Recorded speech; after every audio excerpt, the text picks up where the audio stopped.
Aging in place sounds empowering until you realize how much of it is unfunded, delayed, or left to families to figure out by themselves. My hot take this week: home modifications are not a simple weekend woodworking project.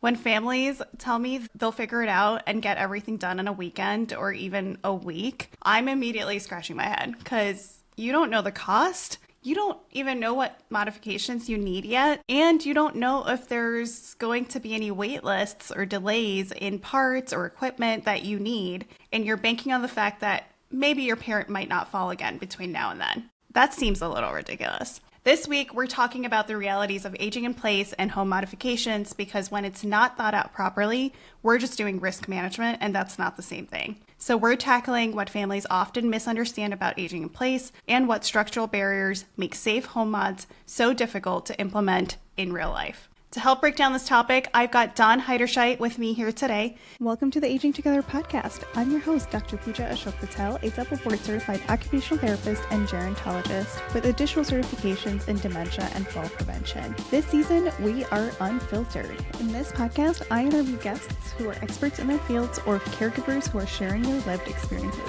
Let's meet today's guest. Dawn is an occupational therapist and the founder of Aurora Independence, a home safety and accessibility consulting practice serving the Philadelphia area. She helps older adults and caregivers make smart, practical home modifications that support independence and dignity. After years working in traditional healthcare settings, Dawn saw how often people were discharged home without the environment truly set up for success. She now works directly with families, contractors, and healthcare professionals to bridge that gap, offering in-home evaluations, clear written plans, and renovation guidance that prioritizes function. As both a clinician and a former family caregiver, Dawn brings clinical expertise and lived experience to conversations about aging in place, urgent home modifications, and how to make thoughtful changes without overwhelm. And as of recent, she's also an equestrian. Dawn, welcome back to the show. Hi, thanks for having me. And well, I'm glad to be here.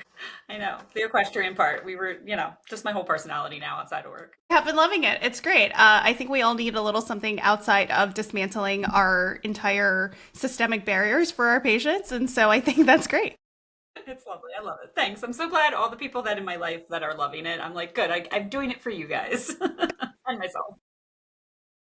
So I know you have been in the space for a long time. You have many, many thoughts, and I'm sure very many hot takes. So let's start with one of them. Yeah, my first one is that everyone is waiting way too long, like way too long to do it. And I think that plays in really, really well with your hot take of that they think they can get it done in a weekend. And I think that those two misconceptions and that those behaviors are sort of playing off each other to create like a really kind of dangerous situation for some people, right? Like if you wait too long and no one's available, you can't get it done and you're just sitting in a bad spot, And that's what I help navigate all the time. Yeah, absolutely. I know there are so many times so I've worked in acute care most of my career, right? And so I always see the patients who come in with a fall because they slipped on a rug or they tripped on a cord or they fell getting out of the car, right? Like all these things. And we're doing these verbal home assessments where we're asking them, okay, what does your home look like? How many stairs do you have? What is your bathroom set up? We're not actually physically putting our eyes on it though, right? So sometimes, very rarely, patients or their family members will show us pictures and we're like, okay, this is what you need to do, right? But let's be real, we don't have any insight into follow-up. We don't have any handover or carryover of our education to the therapist who's going out to the home.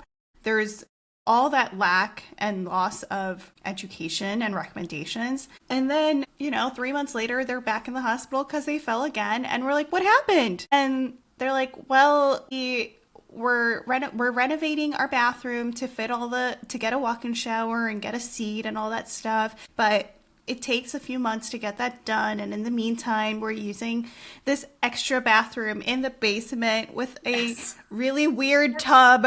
And like no lights and like really steep stairs that were built before codes even existed. Like, yeah, it's wild. Yeah, it's one of those things where I'm like, there was obviously no forethought when these old homes were built. None whatsoever. People just didn't know enough. There wasn't enough education. I'd also argue people weren't living as long. Valid. And also, like, we have to think about the housing market here in the United States. Grossly, most houses were built like in 1950s. And I think I've said this in previous episodes, or maybe I've said it with other people, but like, how are we treating older adults and those with disabilities in the 1950s?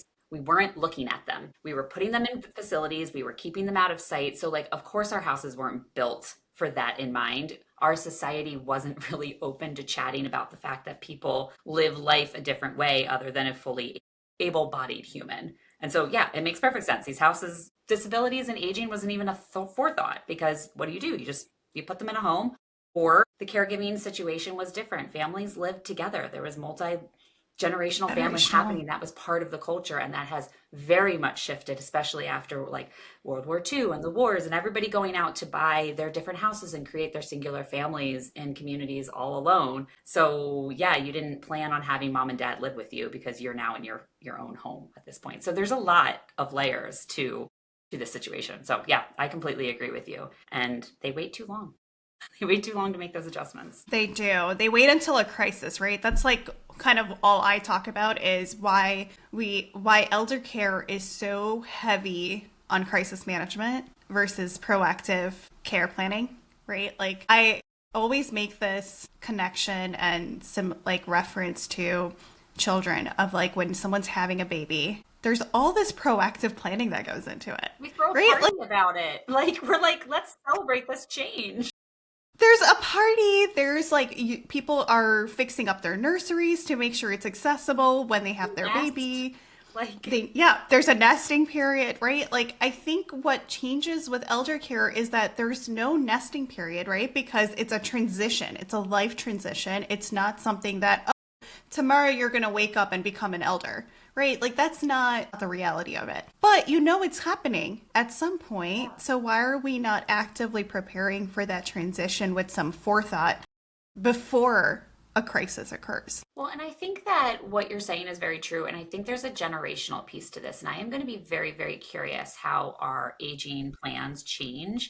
Because I don't know about you, but like being a millennial, having already cared for my parents, being a young caregiver, it's already in my forethought. It dictates every decision me and my husband make whenever we renovate something in our own home. It's dictating which home we might move into next. So we just like haven't purchased our next home because the right one hasn't come along yet. And so I think there is this like the silent generation and our boomers, they don't think about it at all, but I really think the Gen Xers and millennials are going to be completely different because I see more young people going, well, I want to put the grab bar in now. And I'm like, you're like 40. Why do you? And I'm like, wait, you're right. Let's put the grab bar in now, even though you technically don't need it, if that makes sense. So I think that's a really fascinating conversation to have. Like, could we create a nesting party? Like, does the over the hill party have to be just a joke about how old you are? Could it be like, great, it's over the hill party. Now we like, you hit 65, we install grab bars. Like, how do we make that part of the culture? Yeah. Well, and I also think like I sprained my ankle. I sustained a sports injury where I almost fractured. I wish I had fractured it, honestly, but it was like a grade 3 or 4 sprain. And so it was extremely painful. And we have a ton of stairs in our house. And so it's like, it's not just for elders. It's functional for everybody because you don't know when you're going to fall and break a foot. You don't know if you're going to sustain any sort of injury due to a plethora of reasons, right? Like you can get into a car accident. You could fall and slip at work. You can fall off your horse. Fall off your horse. I fell off a horse and was kicking myself because I have like 17 grab bars in my house. I could have installed any one of them. I didn't. So I get the psychology. Yeah, I know.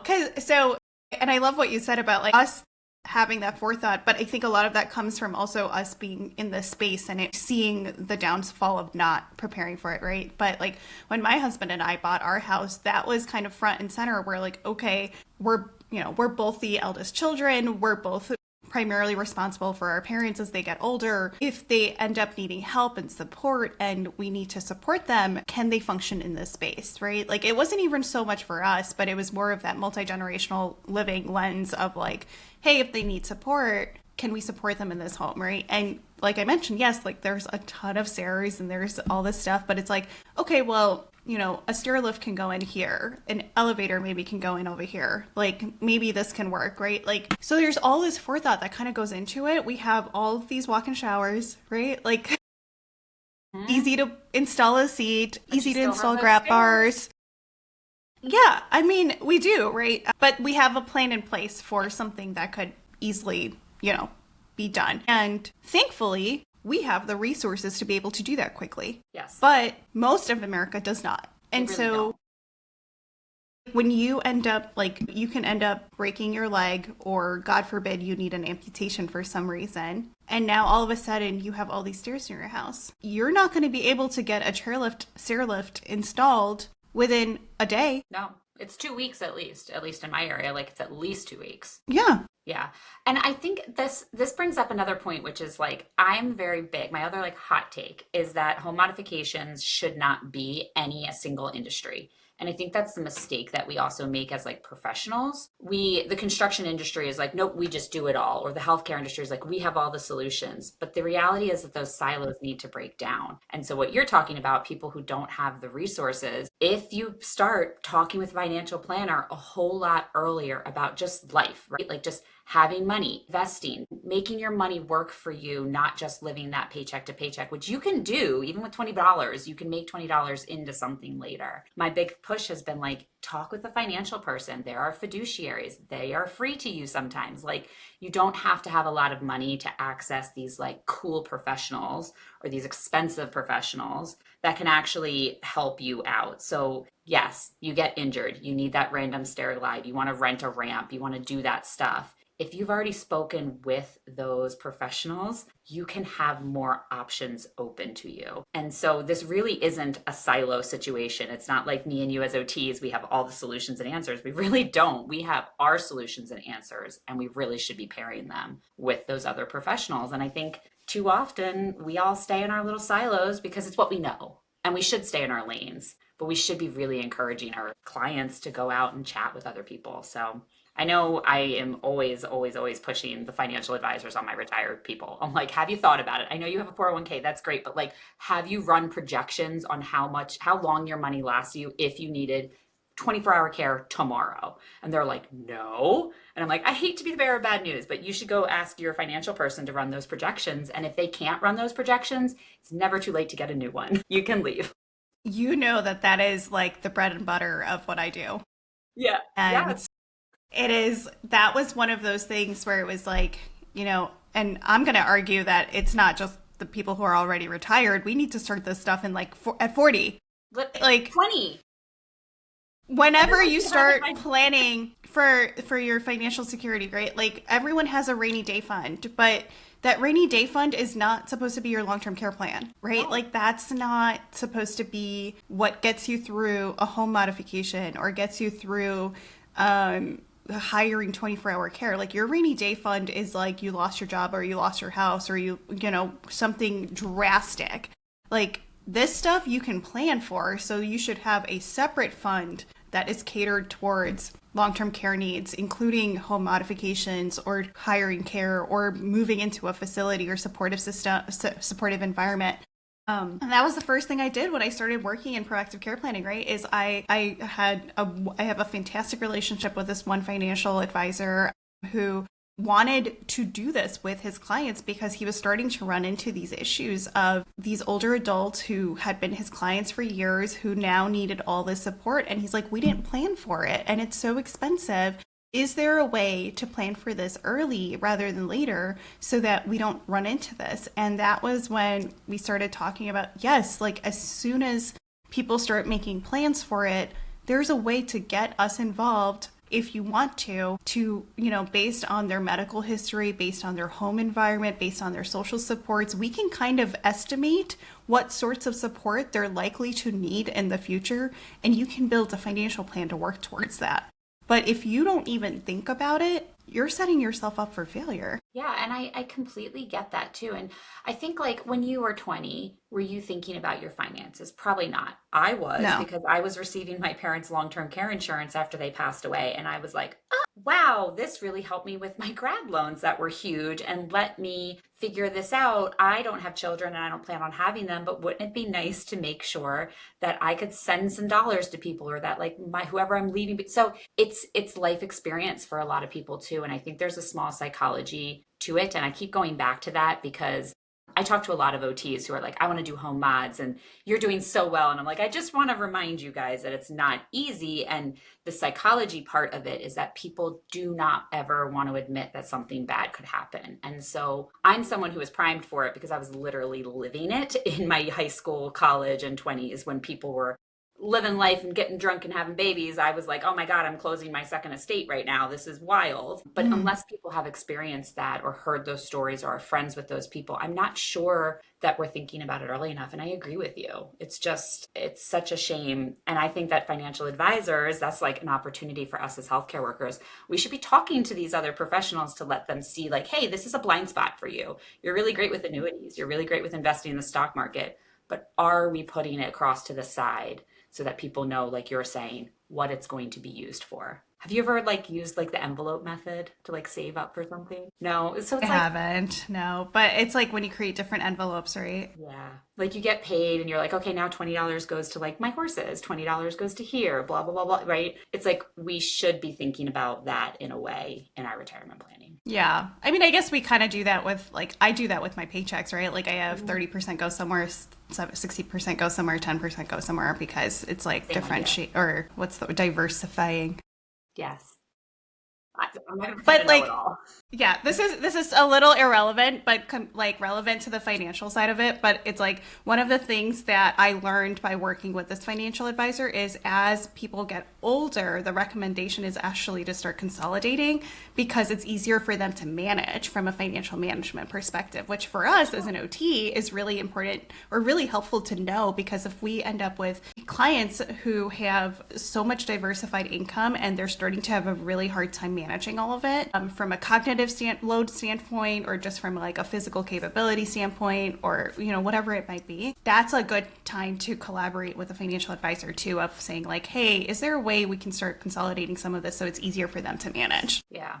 Isn't it wild? Like, did you think when we went to grad school that this would be the types of conversations we would be having? I thought I was just going to be like teaching people to get on and off the toilet. And now I'm like, okay, let's talk about life experiences here because what you need is a vertical platform lift. But to get to that, you need all of these other things. And it's like, I never thought that this is where I would be. No, honestly, and it's so funny because we have so many challenges in our industry, and I feel like more and more lately, there's more and more people saying like, don't go into OT school, don't go into healthcare, don't do all this, right? And I'm always of the mindset of, mentoring students of saying like, you can do whatever you want with this degree. Like, I'm a strong proponent of like, get your 5 years in, figure out what your passion is, and then go do that because our possibilities are endless. We work with individuals in whatever capacity is meaningful to them. So that could be literally anything, right? And so, it could be home mods. It could be hippotherapy. Get those horses out, right? Like, Let's keep bringing that back to the equestrian. I love that.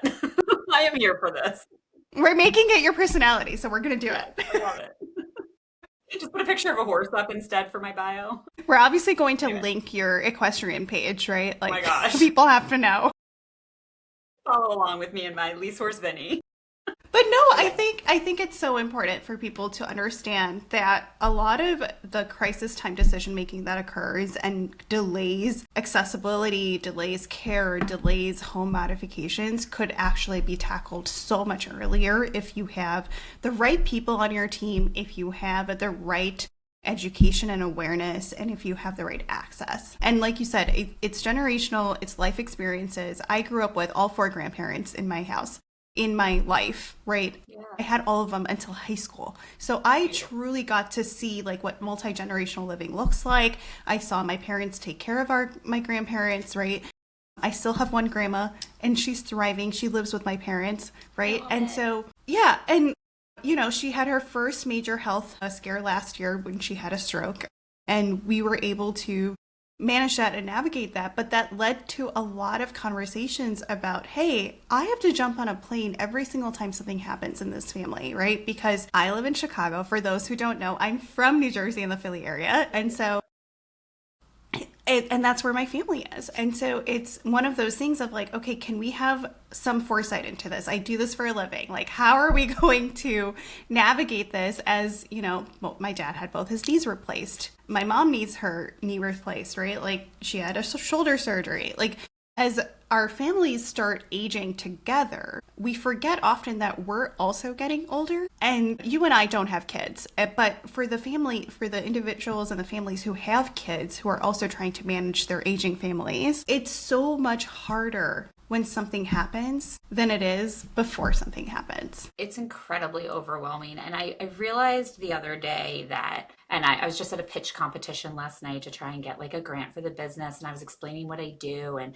I had a client just happen to tell me, they were like, you have been the friend along the way that we needed for this part of our piece of puzzle, right? Because they're really proactive. And then when I was at the pitch competition, everyone was like, I didn't even know that this was an option. And I'm with you on that, where it's like, it's just how do we get people to even know that if you're not thinking about it yourself, there are people who can help you start thinking about it almost like for you. And it doesn't have to be just the eldest daughter. It doesn't have to be just the person in your family. So how to get that out there is something that I'm always struggling with. You know what I mean? Yeah, I hear you on that. That is the biggest difficulty in this space is people, like I think you mentioned it earlier, people don't want to think about the worst case scenario. They don't want to think about their parents getting older. They don't want to think about their parents dying. And it's a lot of difficult conversations that have to happen.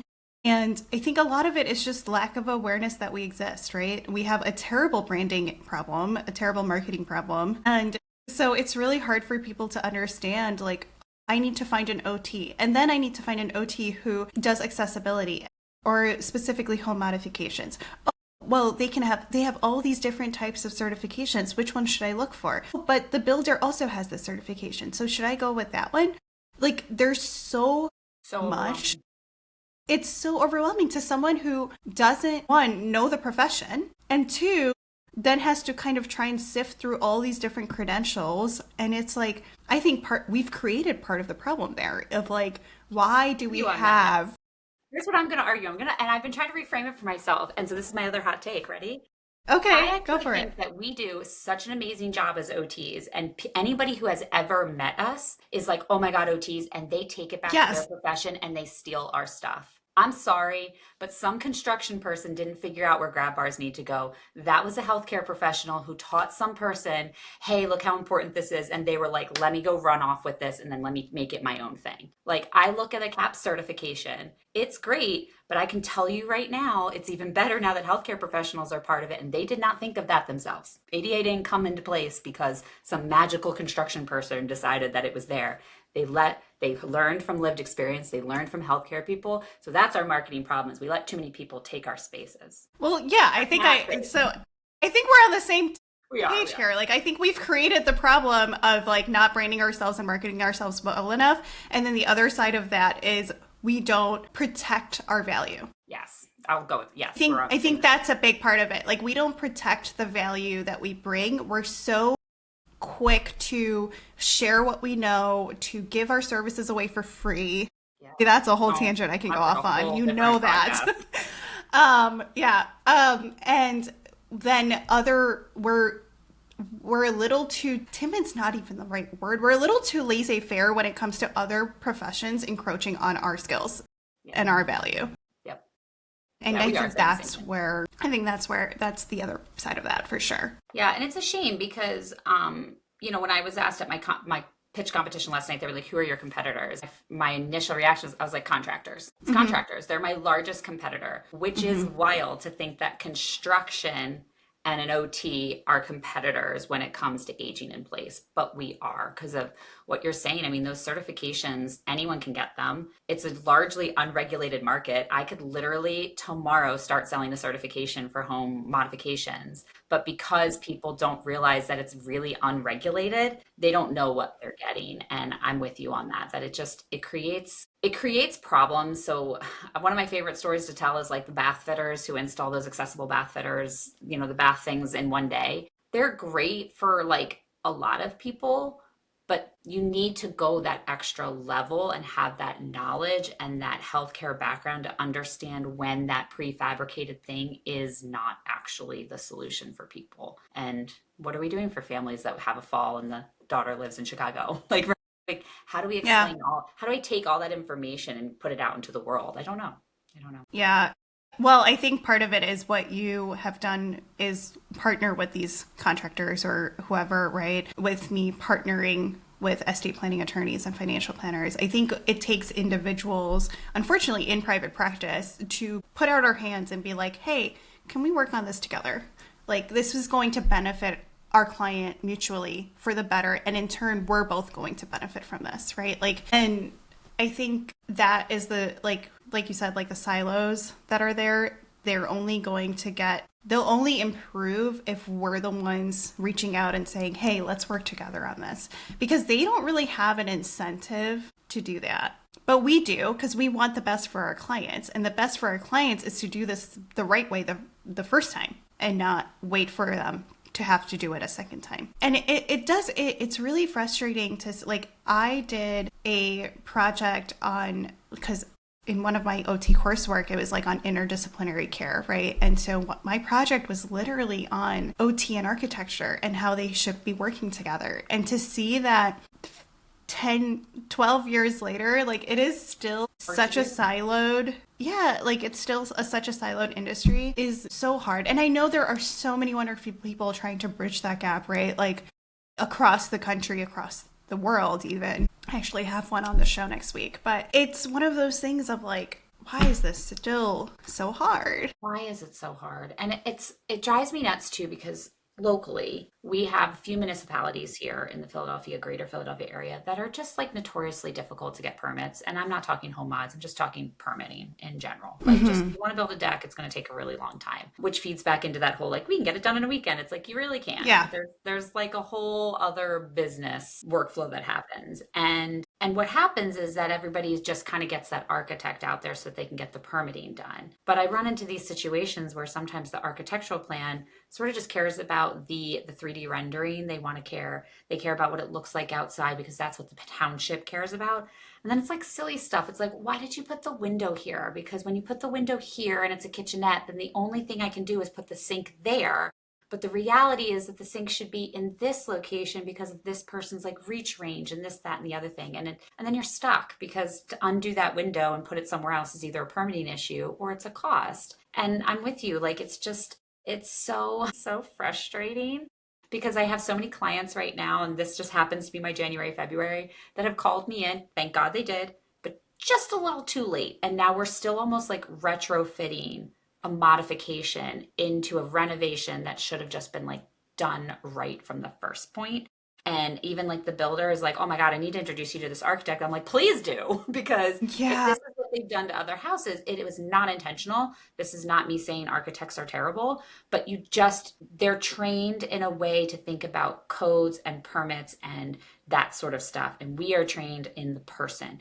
There's a reason we're all different professions. So like, yes, can we bridge the gap? Because none of us are competition if we're all in it for the right reasons. Absolutely. And there's no, like, on that front, like, they just simply don't have that perspective and skills and mindset to be able to assess function and see what functionally would be appropriate for that individual or that entire family, right? If there's a mix, like you said, if it's multi-generational, if there's multiple family members with disabilities, if there's different cognitive needs, they don't have those skills to be able to do that, to assess for that. And it's just not their job, right? Yeah, it's not their job. You don't have time. There's so many reasons. Like, why are we doing this? Yeah. Exactly. But guess what? You have an entire profession who it is their job. And they have the skills and they're available to be able to do this, right? And so why aren't we're eager, yes. We want to work together. So let's improve that a little. I do want to break down. So you briefly mentioned like the coding, permitting, all that kind of stuff. Excuse me. For the people who maybe are motivated by listening to us to really get a head start on kind of proactively making sure that their home is set up for success, what are kind of some of the high level things that need to be looked at or assessed when you're starting that process? Yeah, so there's two ways to almost approach that question, and it's Are you retrofitting your house, aka are you doing like handyman specials, or are you doing like a renovation and you're trying to be proactive about it? So I'll kind of start with the handyman because it leads into the renovation portion. There are just certain parts of the home that are always going to be a problem. It's bathrooms, it's staircases, it's egresses. So it's entrances and Great. exits. So those are the three places that if you're just unsure what to do, that start there. You should pretty much have two railings anywhere that you can. So whether, if the structure allows it, just put up an extra railing, start saving up for it, whatever. It can look beautiful, it can be functional, it could be really totalitarian, totally up to you. But two railings in every place. There really should be like light switches that you can access before you enter whatever space you're about to go into. So it should be at the door threshold. Electricians aren't cheap, but they're good at what they do. So maybe they can just drop an extra line or a light switch there so that you have that light switch control. Bathrooms are harder because there are definitely adaptive equipment and environmental adaptations that you can retrofit very, very easily. But if you want to make a bathroom work for you well, you really have to start thinking maybe, not always, but maybe it goes into a small home modification. And so this is like another hot take I have, is that I think we accidentally use a lot of terms interchangeably, and they're really not interchangeable per the payer sources. So payer source is thinking like a home modification is a structural change made to the home with the intention of safety being the point, right? But an environmental adaptation might be like your commodes, your shower chairs, the things that you're adapting the environment with a post retrofitted option. So you can start with those environmental adaptations, and then you kind of move into those like true home modifications, which are the structure. Once we get in there, there's actually like 7 different design pieces that you can start thinking about for aging in place. So I'll go over the ones that I think are the most impactful, which is universal design. You can just start planning your home with universal design in place. There's 7 different principles that judge it. It's kind of all about ease of use, but the whole general idea is that anyone can use that space or that product, no matter their size, their cognition, their strength, their backgrounds, their culture, their language, anything that you could bring. Technically, a universally designed bathroom or space would work for anybody. But I think the bigger side of it is adaptable design. So when people are starting to think about this, if we've primed you to be motivated and you're not ready to make a big change, but you're making a change, if a wall's open, put up blocking. If it's behind a toilet, if it's in a bathroom, just put it up, because you don't know what you're going to need later. And if you have it there already, it makes your options in an emergency a lot easier. If you want to put a grab bar up and you have a fall, right? And you're like, oh my God, I need a grab bar there. But you have blocking, you can now just call a handyman and go, I know where the blocking is, put the grab bar in, let's just get it done. But if you had that fall and you need a grab bar and we hadn't thought of it, you're now looking at like construction, which means you need design, you might need permitting, you need to have that construction worker available. You have to make sure you pick out your tiles or you get your prefabricate, and it just like creates a lot more to-dos. So they kind of lead into each other, but I think that kind of answers that question of how to start thinking about those 3 places in your home that are probably definitely going to need something no matter what, and then sort of how do you want to approach it, and kind of what do you already have planned. A lot of people are like, their kids leave the house and they're ready to finally have their house look the way they want. They went off to college, let's upgrade that bathroom. Well, then let's take the time to just like at least put the adaptable design in there, put the blocking in, get ready for something that you might want to do later. And I could talk Yeah, no, I think, yeah, I know. So I'm trying to keep it No, short. I think that's great. I appreciate the breakdown. One of the things that when you and I were working on our book chapter, Yes. on our textbook chapter, that we really identified was the term universal design, and that it's not actually super universal, Really but not. it gets the job done for the people who really need some sort of accessibility. It's a And great I place love to that. start. Right, exactly. Great place to start. And I like that you use the term adaptable, because if you are putting in the work to proactively prepare, you also want to make sure that you can adapt it very quickly, because something might happen that requires a slightly different angle or slightly different equipment or piece that otherwise would take too long to do. But if you've already prepared for it in the future, then it's a little easier. And that's exactly the foresight that, a general contractor wouldn't have. And that's exactly why you need someone who's trained specifically, generally, usually an OT, and Yes. be able to get that assessment ahead of time. There was another thought that now I can't think of. God. Because if you can't, I can give an example. I feel like sometimes people benefit when they can see what that looks like in real life. And so I have an example of me and a contractor working together, if that would be helpful.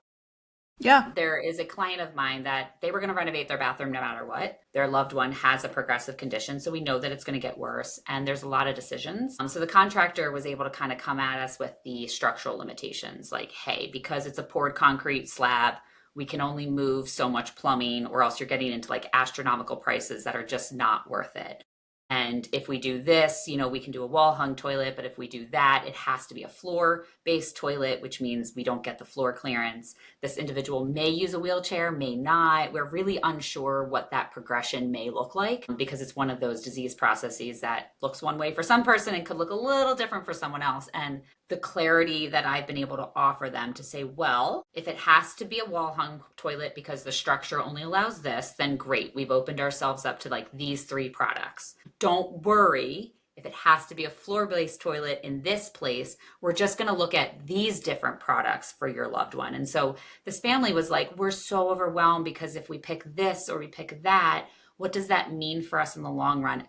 Are we going to have to move then because we accidentally picked the wrong way? And it's like, well, no, this one would have opened up the idea of like your bathroom looking prettier longer, but like, don't worry if we pick this other route and it's not the right one and they happen to go this direction, like we have other options. They might look a little more hospital, but like your loved one can still age in place. They can still stay in this home. And I think that that clarity, I hope, I'm selfish, I'm biased here thinking about it, but I think that helped them because now they're actually going to Yeah. break ground and start their construction. Whereas it's been like a year-long process of just trying to figure out like, well, what do we do? And there's this option and this sink versus that sink. And it's like, well, here's the pros and cons of each. And neither one's good, neither one's bad. We can't find the perfect one because the structure of your home doesn't allow for complete perfection. We are retrofitting, but like, here's all the pros and cons of all of it. And even the cons have solutions. So now you have an action plan and it's sort of following a choose your own adventure, but now they actually know what the answers are. And yeah, a contractor isn't going to be able to do that. They don't. Yeah. The reason they're a contractor and not a healthcare worker. Yeah. You sharing that reminded me what I was going to say is Yes, good. people care so much about aesthetics, right? And Yes. and I get that. I do, for sure. And that's important to people. That's their home. They've spent a lot of time making it a home. And you don't want it to look like a hospital. You don't want it to look like it's unnatural, right? And that's another push for why you should start thinking about it early because if you don't want to add in all those environmental adaptations of a shower chair or grab bars or commode because it looks unnatural or doesn't look nice or it messes up your aesthetic, well, guess what? If you start planning it early on, there are some gorgeous options now for built-ins for that allows you time for that renovation to be able to build in some of those adaptations that actually look like they're part of the environment and you can make it look aesthetic and it's functional. And if you end up having to navigate that during a time of crisis, you're just not going to have the time to be able to make it aesthetic and make it feel like it's part of your home. And it's going to contribute to a lot more things down the line of like feeling like it's not your home anymore and feeling like Self-esteem. yeah, and that's a whole nother tangent we can go off on. But, the dignity of aging in place is a lot better preserved the earlier you start Yep. planning for it. Yep. Yep. I mean, no notes. Yep. Correct. That's it. Done. Well, on that note, any key takeaways that you feel like we should really leave our audience with, or any last hot take that you really want people to be like, okay, we need to start doing something about this? Yeah, I'll leave with key takeaways, I think, because another hot take that I have would be a whole different podcast at some point and probably not appropriate for yours. So I think key takeaways, like let's just recap what we talked about. Start it early and try not to have any type of feeling about the fact that you're thinking about your future. I think that it's amazing. And the clients who have thought about it will always have more options than the clients who haven't thought about it at all. I think the other key takeaway I want to leave with is that people don't always have resources. And I still want people listening to this to know that there are affordable aesthetic resources and options for you if you need to do it. Home modification does not need to be full construction, but it Yeah. can be something that is affordable that a handy person can do. And there's just options there. So those are going to be my two takeaways. Think about it early and please know that even if you don't have dollars, because that's why some people don't do it, there are options and resources for you if you have somebody skilled enough and knowledgeable enough to help weed through the thousands of things that exist out there. Because yes, yes, there are. And the earlier you do it, the better your chances of getting access to something you actually want and need. Correct. And Amazon's great, but there's honestly a lot of nonsense on there too. So people waste a lot of time doing their own research when there's thousands of things, and we've probably already encountered it, that I can say, don't do that. And here's why. Like, yeah. do this one. Yeah. So, yeah. I absolutely agree. Dawn, thank you so much for taking the time to come on again. Always a pleasure. And really sharing all your knowledge on why home modifications are not a weekend project. Yes, they are not. All right. Thanks for tuning in. Take care. Appreciate it. Thank you for listening to the Aging Together podcast. If today's conversation helped you, please follow the show, share it with a friend, or leave a quick rating or review. Your support keeps this podcast free, ad light, and growing. Until next time, let's keep learning and aging together. Take care.